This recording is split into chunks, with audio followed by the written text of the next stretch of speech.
What's the pettiest revenge you've ever got on an entitled boss? My manager Brad loved taking credit for everyone else's work and had a habit of forgetting to invite certain people to important meetings. So I started scheduling fake meetings in his calendar every time he screwed someone over.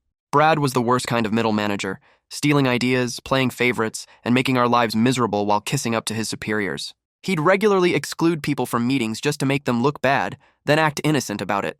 The breaking point came when he deliberately didn't invite Sarah to a client presentation meeting where she was supposed to present her project that she'd worked on for months. He presented it himself and took all the credit while she sat at her desk wondering why she wasn't invited.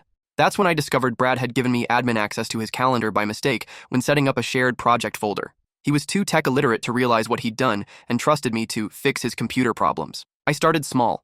Every time Brad screwed someone over, I'd add a mysterious meeting to his schedule. Mandatory HR sexual harassment training. Conference room B, right in the middle of his lunch break with his golf buddies. Or department budget review with CFO, your office, during his favorite golf tournament that he always watched online instead of working. Brad would show up to these fake meetings, looking confused when no one else appeared. He'd ask around, but nobody knew anything about them since they were completely fictional.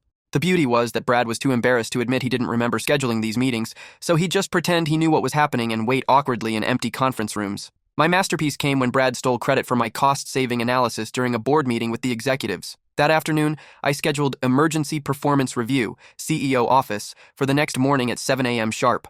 Brad panicked, spending all night preparing for a meeting that didn't exist. He showed up at the CEO's office at 7 a.m. sharp, waking up the security guard and looking absolutely terrified about what he might have done wrong. When the CEO arrived at his normal time of 9 a.m. and found Brad waiting anxiously in his office, Brad had to explain why he was there. He couldn't admit he didn't remember scheduling it, so he made up some story about wanting to discuss proactive performance optimization. The CEO was annoyed at Brad's presumptuousness and told him to schedule things through proper channels like everyone else. Brad got a formal reprimand for wasting executive time, but the real karma came a week later.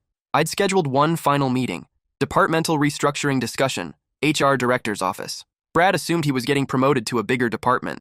Instead, HR had been quietly investigating complaints about Brad's management style for months. The meeting was real. HR had been trying to schedule it for weeks, but somehow it ended up in his calendar at the perfect time. Brad got demoted to a junior analyst role with no direct reports. Sarah got promoted to his old position and immediately started treating everyone with actual respect and including people in relevant meetings. The best part? Brad never figured out the calendar trick. He still thinks he just has terrible memory and randomly schedules meetings he completely forgets about. He's been going to therapy for what he thinks is early onset dementia. 6 months later, I heard through office gossip that Brad started keeping a detailed journal of all his activities because he was convinced he was losing his mind. Sometimes the best revenge is just giving someone enough rope to hang themselves with their own incompetence.